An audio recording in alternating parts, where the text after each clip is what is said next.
Қайырлы күн, пайдалы кеңестер арнасының оқырмандары. Бүгін мен сіздерге сүйелді оңай кетірудің жолдарын айтатын боламын. Егер сүйелдеріңізді кетіре алмай жүрген болсаңыз, видеоны мұқият тыңдап достарыңызбен бөлісе отырыңыз. Олар да біліп жүрсін. Сүйел немесе бородавка терінің үстінде пайда болатын қатты, қатпарлы құрылым. Олар вирус инфекциясынан пайда болады, яғни адам папилломасы вирусы, теріге енгенде пайда болады. Сүйелдер әдетте теріде жағымсыз көрініс қалдырып, кейде ауырсыну немесе қышу туғызуы мүмкін.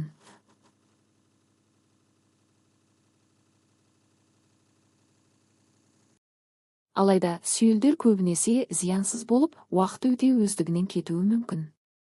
Бірақ егер олар теріде ұзақ уақыт бойы болса, немесе көптеген сүйелдер пайда болса, оларды кетіру үшін бірнеше әдістер бар.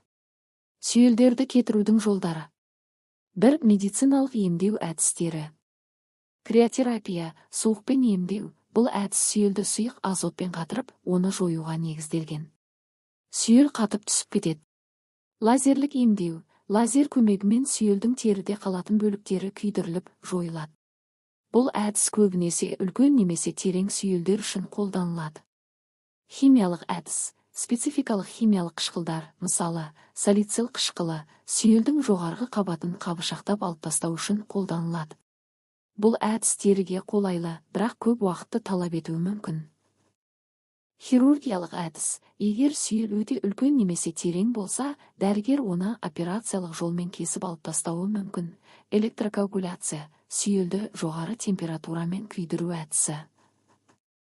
Бұл әдіс сүйелді жоюға және қан кетуді болдырмауға көмектеседі. 2 үй жағдайында қолданылатын әдістер.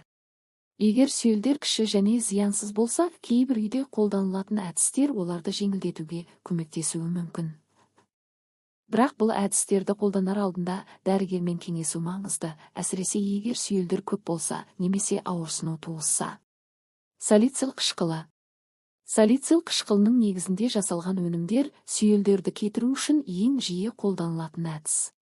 Бұл қышқыл теріні жұмсартып, сүйелдің жоғарғы қабатын алып тастауға көмектеседі.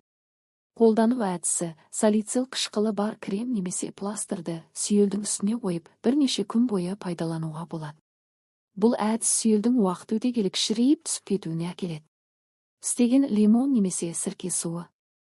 Лимон мен сірке суының қышқылдық қасиеттері сүйелдерге тиімді әсер етуі мүмкін.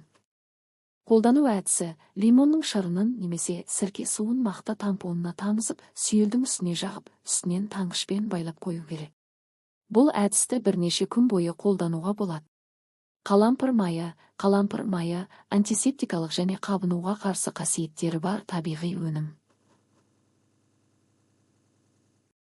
Ол сүйелдің айналасындағы қабынуды азайтады және оның кішіреуіне көмектесуі мүмкін.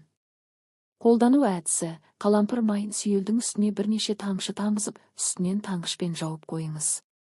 Банан қабығы. Банан қабығының құрамында көптеген пайдалы ферменттер мен антиоксиданттар бар. Олар теріге жақсы әсер етеді.